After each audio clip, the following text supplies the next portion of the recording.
We're celebrating one of the founding members of the Bengals' birthday, Vicky Peterson. I did the research today, Steve. 65 years old. 65? Yeah. Man. Pat Benatar, 70. She's 65. We're getting old, man. Takes a fall. We are getting old. All right, let's bring out our next guest. We talked Virginia Tech in the last segment. We'll hear from the Syracuse perspective now as we're joined by SU assistant coach Gerry McNamara. If you happen to be watching us on QSportsTalk.com, you see Gerry. Gerry, thanks for joining us on a game day. And I guess before we get into the Hokies tonight, let's briefly revisit Saturday and that trip to Virginia.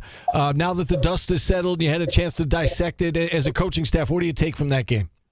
We had a lot of missed opportunities, I thought, in the first half. When you kind of break it down, that stretch where we really got cold offensively, we missed 4 or 5 opportunities around the basket that we could have capitalized on. We obviously finished the half on a great run. I think it was 9-0. Put ourselves within double digits. But then you start to factor in the missed opportunities that you had. And I think when you rewatch it and you boil it down, Franklin got off to such a great start. We lost him twice. And then the third time we should have had an easy coverage and we lost him again. And during that stretch, we started the game so poorly with turning the basketball over, not getting quality opportunities. So we got him off to a great start. And then at the same time, we got a poor start offensively. And then as we settled in, we missed multiple opportunities around the basket. But rewatching, I was proud of the fight. We continue to grind it out. It's similar to the Pittsburgh game where you get down, almost an insurmountable amount, and our guys kind of, with the pressure, sped the game up a little bit, made it uncomfortable, made a few plays. But I was really proud after watching it, just the fight. There was no quitting it. There was a stretch in the second half where you guys held them to not scoring for like 7 minutes. Was that a defensive thing, and is it something that you can expect out of this team with defense, or was it kind of a Virginia was up 20 and that's kind of what happened? I think it may be a little combination of both. I think typically when you get that size of a lead as a coach, you want to make sure you value possessions, and the clock at that point is really truly your friend. And they do such a great job of being disciplined in their attack regardless of the score. But I think when you have a lead like that, working the shot clock down and still trying to get a quality look was probably what their plan was. Those looks, I think, got a little bit more difficult. And when you miss 2 or 3 of them because of a late shot clock scenario, maybe you get tight on a few after that. So I thought we made a few pretty good defensive plays in that stretch. And but I think it was kind of a combination of both where, you're thinking the clock's your friend, and at the same time, we made a few good defensive stops. All right, let's turn our attention to tonight. And obviously you were without Benny Williams on Saturday. Do you have any update on him? Do you expect him to be out there tonight? I do, yeah. He practiced yesterday, had a pretty productive practice, actually, and really the last 2 days. So fully anticipate Benny being ready to go. Was, I think, battling a little bit of a stomach bug, and he had been battling it a few days leading into the Virginia game. So seems to be back on the mend, fighting the dehydration aspect of those type of illnesses. But, I would expect him to be ready to go tonight. All right, how about this opponent? And, they're coming in on a 4-game losing streak and 11-5. But this is truly a team that is better than its record would indicate, right? I mean, they were a top 25 team, and they've lost 4 straight essentially one-possession games. BC was in overtime by 5, but it's an OT game. They lost to NC State by 4, Clemson by 3, Wake by 2. What stands out to you about this particular opponent? Well, you hit the nail on the head. You're exactly right, Steve. When we are fully aware of what this team is capable of. This is the defending ACC tournament champion. That's how capable they are. You have to factor in that 3 of their last 4, they played without Hunter Couture, who's kind of the glue piece to what they do, can handle it. He's probably their best perimeter defender. We all know how well he shoots it from the perimeter. He was the MVP of that tournament. So when you play 3 games, lose by a single possession without arguably your best player, they're still really competitive. But I think it starts on the perimeter for them. The kid Sean Padula has taken such a big step in his development. We saw him playing behind Storm last year as just a freshman.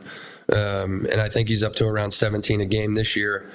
just playing off the charts. And they've utilized him in different ways. You wouldn't anticipate most coaches to post up a 5'11" guy and utilize him in the post, but he does. He does a great job. He manufactures offense, creates plays for them, shoots it well from the perimeter. And then against a defense like ours, you got a guy like Justin Mutz, who last year had a triple-double, operated in the middle of our defense, made plays for other people, still had opportunities for himself. But it's almost like a point forward on the court for you when you have a guy like Mutz, who's really selfless, doesn't care. It's an admirable quality when I watch the kid play.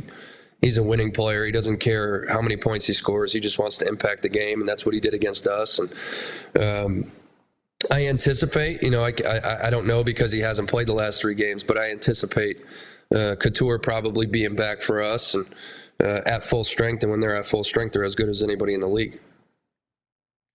Yeah, we just had their play-by-play guy on, Zach Mackey. He said that he anticipates Couture's going to play tonight as well.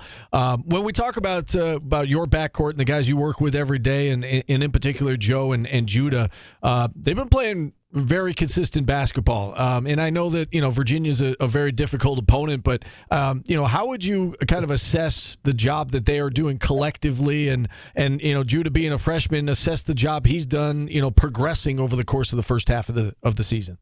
He's done a really good job. With the exception of a few games in a row, Joe's done a really good job.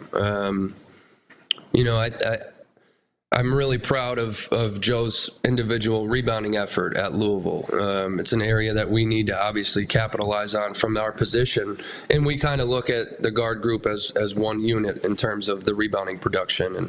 And I think Judah can help us in those areas. But, Judah's done a really good job, to come in as a freshman, to be the point guard in a program like this. And, to be as consistent as he's been. It took him a while, I think, early against Virginia to kind of figure it out. We kind of gave him, a little bit of a cheat sheet in terms of what to expect. That, you can watch it on TV, but their pick and roll defense is as good as anybody in the country. And he was able to figure it out and kind of pick his spots occasionally and had a really good second half.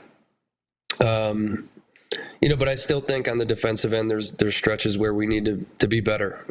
That's just what it is. That's the transparency of it. We've got to be a better group in terms of keeping the basketball in front of us, rotating off of high post touches, which is going to be key this evening, and being able to target and run guys off the line, but still be able to keep a few of those drivers in front of you. That's an area that we've got to continue to progress in if we're going to become ultimately our best version. All right. So along those lines, I know you touched on it right there, but in terms of the keys to this game tonight, listen, it's 2 teams that, and I feel like we're going to be saying this a lot the rest of the way. The ACC's so bunched up. Every game is so vital, and the next one's the most important one because it's the next one. So with that in mind, what does this game come down to tonight? Syracuse and Virginia Tech, 7:00 tip. A couple things. I think it's got to start with our defense. We've gotten off to really poor starts. We can't afford to do that. You can't afford to do it at home. So we've got to get off to a better start in this game. Last year when we played them at their place, we were both probably 2 of the hottest teams in the league at that point. I think we had both come in winning 4 or 5 in a row when we matched up. But early on in that game, we let Couture get a couple squeezes early and kind of get going. He didn't really get going after that, but he got them off to a great start, finding some shots on the perimeter. So the biggest thing for us is we've got to target the line. You can't let Padula, Couture, Maddox, these guys get clean looks. Basile from the 5 position is really kind of a matchup nightmare for most people. It's a little different in our defense, but it's not typical that you have the 5-man that's what he does. He steps out and makes perimeter shots. So, we're going to be extended at times because you have to protect the 3-point line, which leaves you a little bit vulnerable from that 17, 15-foot area. And then, once the ball gets in there, can we play good man-to-man coverage? Can we target the line, match up with guys, and can you keep Mutz from doing too much damage from that area? And then rebound it, limit them to 1 possession. And we've got to execute, obviously, offensively. We'll have our opportunities, I think. We've done a pretty good job. I mean, we were able to manufacture 66 points on the road at Virginia. That's pretty good.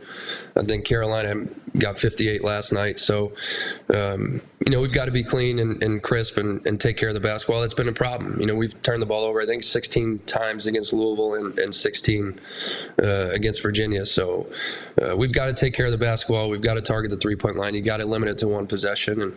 And, offensively, you got to take the looks you get. You know, if we get the looks we're capable of getting, you feel good and you live with the result. Gerry, how do you prevent a slow start? You know, it's been talked about. You guys have not gotten out into games quickly. How do you prevent that from happening? Is there a way to do that? Hope that your guys don't get off to a slow start. I can't do anything about it. You know, we can obviously talk about it and get them prepared mentally of what to expect and try to go out and execute a game plan, but you can't come out and turn the ball over. You can't come out and give up a wide open shot.